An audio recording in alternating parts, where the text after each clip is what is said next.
Hello, everyone. There's been a lot of news in the last couple of weeks, and it kind of feels like things are changing really fast. I don't know if you felt the same way.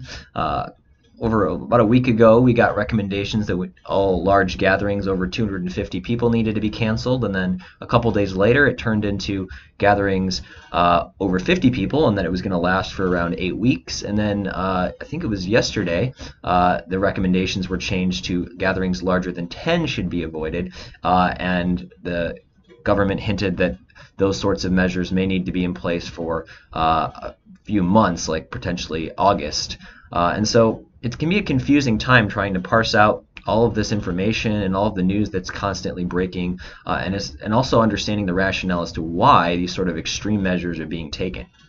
So I wanted to take a couple of minutes to explain from a mathematical perspective why those sorts of behaviors actually make sense, and why the idea that we may need to apply these sorts of extreme measures for an extended period of time is actually a very reasonable response to this sort of situation.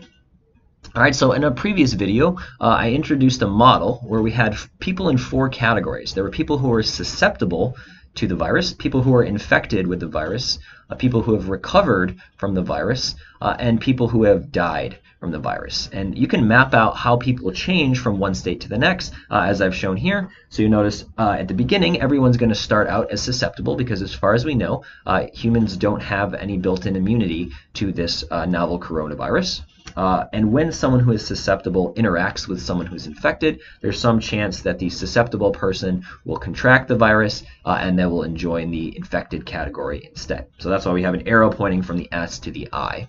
And then once you're infected, there are 2 things that can happen. You could recover and get back to normal, but you will carry immunity with you. At least that's the hope. So rather than becoming susceptible again, you return to your own category, which we're calling R. Or you could die from the virus, and in that case, you'll join the category we're calling D. Now, there are a lot of different measures that have been proposed to try to combat the spread of the virus. The first one that was talked about, especially at the beginning, was quarantining. And you can actually incorporate quarantining into the model by adding a new category, Q. All right, so Q is for the people who are quarantined. And the idea there is that you want to take people who are infected and get them out of the population that potentially could be interacting with those who are susceptible, so that the likelihood of susceptible people, being exposed to the virus is actually going to be much lower. And once you're in quarantine, there's some chance that you could die, or there's some chance that you could recover. But the main thing is, once you're in quarantine, the hope is that you're not interacting with any susceptible people. Now, the problem with that is, first of all, we have to be able to identify that people are affected before they've spread the virus. Otherwise, the quarantine is really not going to have much of an effect. And that's difficult to do because people don't become symptomatic, and meaning they don't necessarily tell anyone what they're experiencing for a few days. The other problem is that quarantining requires a lot of resources. You not only have to quarantine the person who's sick, but all of the people that they've interacted with since they were originally exposed, and you have to be able to tell when they were exposed. And so very quickly, this becomes impractical. And so we can incorporate this into a model by assuming that there's some maximum number of people that we can quarantine on a given day. And so if the number of infected people exceeds that, then we're just going to be out of luck. And we'll also include some sort of probability that we actually identify an infected person as being in need of quarantine. So we won't necessarily always get perfect performance there either. All right, so quarantining, the goal is to remove infected people from the population. Another strategy for combating an epidemic is vaccination. Now, in vaccination, we take someone who we think has not yet been exposed to the disease, so they're not yet immune to it. We give them a vaccine, and the hope is that that gives them immunity, so they're very much like someone who has recovered. So we could incorporate that into the model by either drawing an arrow from the susceptible category to the recovered category, or you can add a separate category, which is what I will do for people who have been vaccinated. And again, these people basically get immunity, but they get to avoid being infected. Okay. Now, the advantage of this is, again, it removes the pool of people who could potentially be infected, and if we can decrease that pool enough, then maybe we can stop the epidemic. All right, so those are 2 strategies, quarantining and suppression, and essentially what we're trying to do is have government measures in place to get people out of dangerous situations where the virus could be spread. The other types of strategies are called mitigation and suppression. And really, they're just two different degrees of the same thing.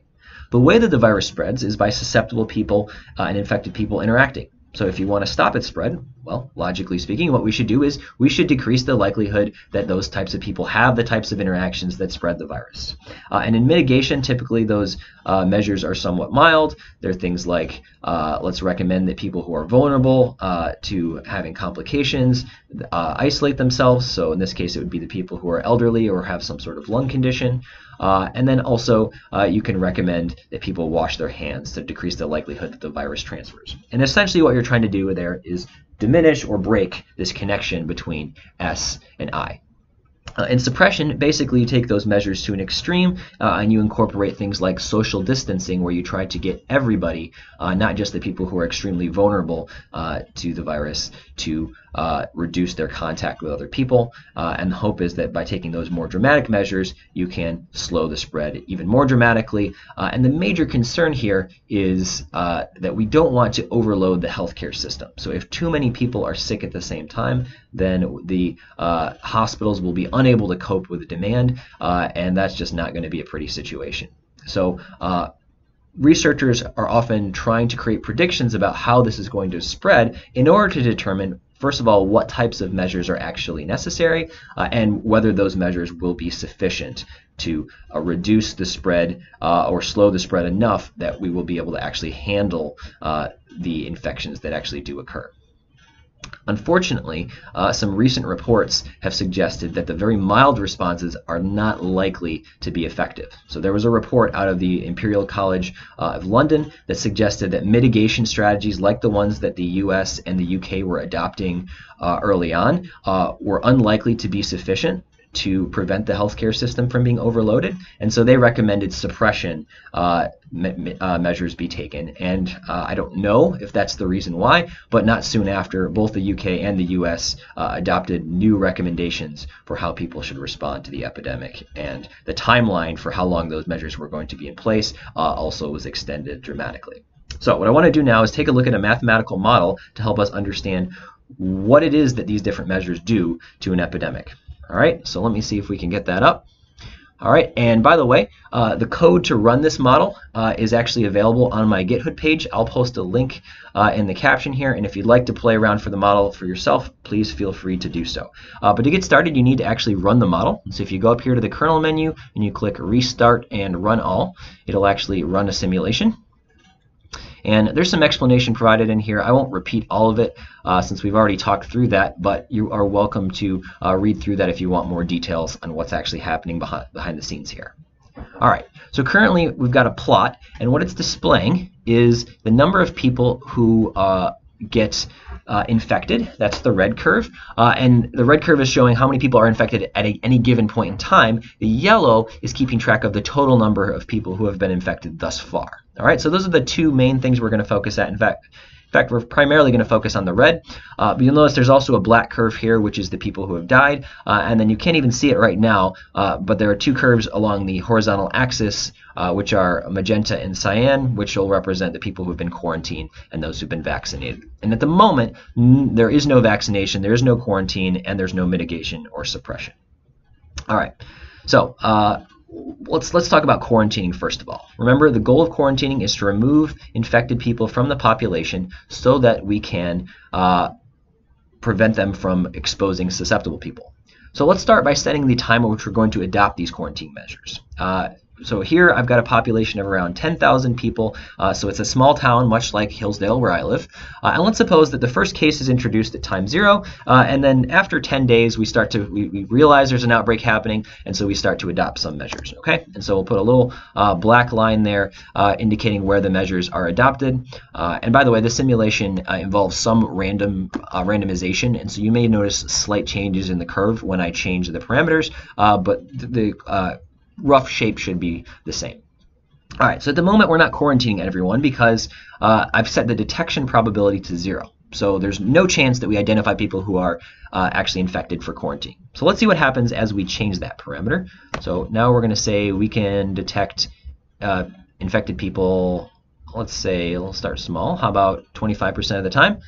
Okay, and notice what happened. A new curve, the red dash curve, emerged, and that's what the epidemic would look like with these measures in place. And you'll see that effectively what it's done is it looks like it's just shifted the curve to the right a little bit. Now let me zoom in so we can see the red curve a little bit better. All right, we'll go a little bit further. All right, there we go. So it did decrease the peak a little bit, and that's because, again, we're quarantining people, so this purple curve is going up. Those are people who are being isolated, but it didn't really decrease the peak all that much. And that peak is looking at, it looks like it's around 2,400 people. That's a lot of people for a small town hospital to handle. So that would be a concern there.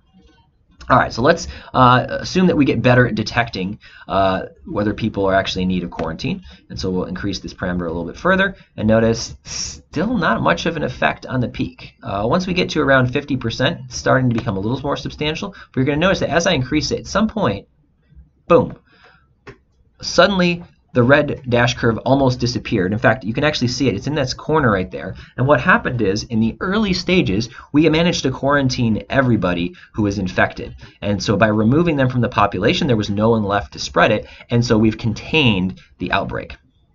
Now, the problem is that in order to do that, you really have to adopt these measures very early on. And so if we change the adoption time to, let's say we don't do it after 10 days, we do it after maybe 30 days, you'll see that that same detection probability really doesn't accomplish much. And in fact, even if we get up to 100%, so we're quarantining everyone that we detect, because we can't possibly keep up with the growth of the epidemic, we really have not done much. So the moral of the story is quarantining can be effective very early on, but once the epidemic catches up, picks up steam, once we get into this exponential growth, then quarantining is really not likely to be effective. And that's where the U.S. is right now. The days of quarantining are past, so they recommend self-quarantining, but the government has kind of given up on trying to identify everyone who could potentially be exposed because there's just too many people. All right, so let's remove the quarantine strategy and let's talk about vaccination. So in vaccination, remember, we're trying to take people who are susceptible and give them immunity so they cannot be infected. And if we start vaccinating right at the beginning, well, you don't need to have too many vaccines before you can really start to see an effect. So it's reducing the peak number of people who are infected pretty noticeably here from 2,500 to 1,500, but that's assuming that we can vaccinate 41 people a day. That's a lot of vaccines, especially again for a small town. So, and there's another problem. That assumes that we have the vaccine ready from day one. But right now, there is no vaccine for the coronavirus. So a more likely scenario would be that we wouldn't be able to do that until much later. So again, we'll try after 30 days. And if we try the same vaccination strategy starting at 30 days, you'll notice it's really not all that effective. And in order to really make vaccination effective, you have to be able to vaccinate people extremely quickly, and you have to do it before they've gotten sick. And if the epidemic has already spread widely, then it's really just too late for that. All right, so that's vaccination. We'll come back to that in just a minute. It's not a total loss, but the problem is, again, we don't have a vaccine at the moment. So that brings us to mitigation and suppression. How can we mitigate the spread of the disease, or how can we suppress it? And as I mentioned, both of those are essentially two different degrees of the same thing. We're trying to reduce people's contact with others. Okay? Now, there's an important parameter to we can use to describe the effects of all of these different interventions, and it's called R0. R0 is a number that represents the average number of people that each infected person will spread the virus to. And currently what I've got it set to, you can see the number here at the bottom, is 2.5, and that's with and without the measures in place. And the reason for that is I turned off the quarantine, the vaccination, and all the other measures. So there are no measures at the moment. So 2.5 is a relatively large value of R0, and that's in line with what recent studies have been using to try to describe this, and it's consistent with the data. And so that means that each person on average is going to spread the virus to 2.5 people, and each of those 2.5 people will spread it to 2.5 more, and so the number of cases will grow by a factor of 2.5 each time we have some of these, a new sort of generation of infections. So that's going to lead to exponential growth. The only way to avoid that, the only way to prevent the number of new cases from growing very quickly, is to get that number down below 1. Because if it's less than 1, then the new number of new cases is going to be, well, some fraction of the number of new cases on the day before. All right? And that number depends on a lot of different factors, but the contact rate between people is one of the primary factors. So as we decrease the frequency with which people come into contact with each other, we're going to see that this R0 value goes down. And so in mitigation, we have relatively mild measures. We're going to reduce the contact rate by some small amount on average. And so let's say we set it at around 20%. Okay, so people are reducing their contact with other people by 20% or 21% here. And you notice that the effect of that is the peak has decreased from 2,500 to around 1,600. And if we adapt those measures earlier, then well, it has a similar effect. It doesn't reduce it all that much. All right, and so right now we would be in the mitigation range because R0 has decreased from 2.5 to 1.97. So it's still bigger than 1. We still have exponential growth in the number of infections. If that is not sufficient, which in this case it looks like we still have a relatively high peak, not likely that that would be something that a small town hospital could handle, then we're going to need to take more extreme measures, and that's where social distancing comes in. If instead of asking just some people to reduce their contact, we ask everybody to reduce their contact, then we can reduce the average contact rate by a larger factor. And so you'll notice that as we do that, the curve flattens out. So when you hear all this talk about flattening the curve, this is what they're talking about. And so at this point, okay, so here we've reduced the contact rate by about 50%.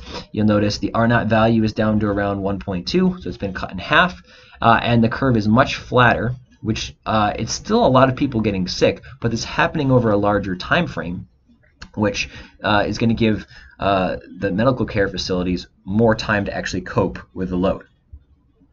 Now, the bad news is that recent studies have suggested that even this flattening of the curve is not going to be sufficient. What we're going to need to do is get that R0 value below 1, which means we're going to need even more significant reductions in activity. And so now I just crossed R0 equals 1. R0 is around 0.98, and you see that instead of the number of cases growing over time, it actually starts to shrink.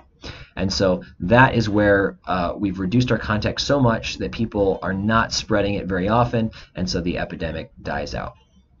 Well, that's the good news.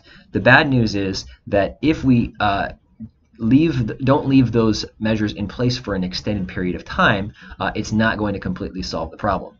So let's suppose that we at some point in time, maybe after 100 days when it looks like the epidemic is going to have subsided, we remove these social distancing measures so our contact rate goes back to normal. Notice what happens. Basically, we slow the epidemic down while the measures are in place, but as soon as the measures are lifted, the epidemic occurs again just as bad as it would have been before. So that is due to the fact that we still have all of these people who are susceptible to the virus that are running around in the population, and as long as there are still some infections left, then this is not going to be successful. So I'm going to change the time frame here. Instead of running this for 200 days, let me run it for 500, and we'll see what happens in that scenario. All right, so again, we were reducing our contact rate by around 60%. Okay, so R0 is still less than 1 here. And again, we'll zoom in with our Y range.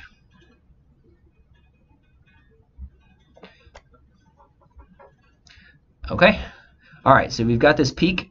And at this point, we're going to adopt the social distancing measures at time 10 as we had before, and we're going to abandon them at time 100. And you notice, well, that's not enough. We just delayed the epidemic, the outbreak, until time 100. What if we wait a little bit longer? Well, same problem, right? Unless the epidemic has died out, we're not going to be successful. But if we wait long enough until basically everyone in the population has gotten better, then this can actually be successful. The problem is that can take a long time. This is waiting 300 days. That's almost a full year with these very, very strict social distancing measures in place. So another strategy you can use is to try to combine both suppression and vaccination under the assumption that you can actually develop a vaccine. And once you do that, you can hopefully move those goals up a little bit. So let's suppose that we're back to 200, but we start vaccinating people early on. Notice that by vaccinating, we've basically reduced the population who could potentially get sick, and so it takes less time for us to prevent that second outbreak from occurring. And in this case, we don't have to have quite as extreme of a vaccination rate as we did before to get the epidemic to be under control. And so the recent studies that I've seen have recommended this approach. They said mitigation's not enough, we need suppression, and those measures are either going to need to be in place for a very long time until basically the coronavirus has died out in the world, or we're going to need to be able to stall long enough until we can get vaccinations to people, and at that point, once we've vaccinated enough of the population, we can relax these social distancing measures and let life go back to normal. The current timeline for that I've seen is anywhere from 5 months to potentially 18 months. So it could be quite the long haul for all of us in the future. But hopefully the fact that we're adopting some pretty severe measures right now will ultimately pay off in the long run by reducing the severity of this global pandemic. All right. Well, if you have any questions, feel free to send me an email. You can check out my website. If you just Google Mark Panaggio, you will find links to some of these demos, as well as a link to send me a message, and I'll look forward to hearing from you. Thanks.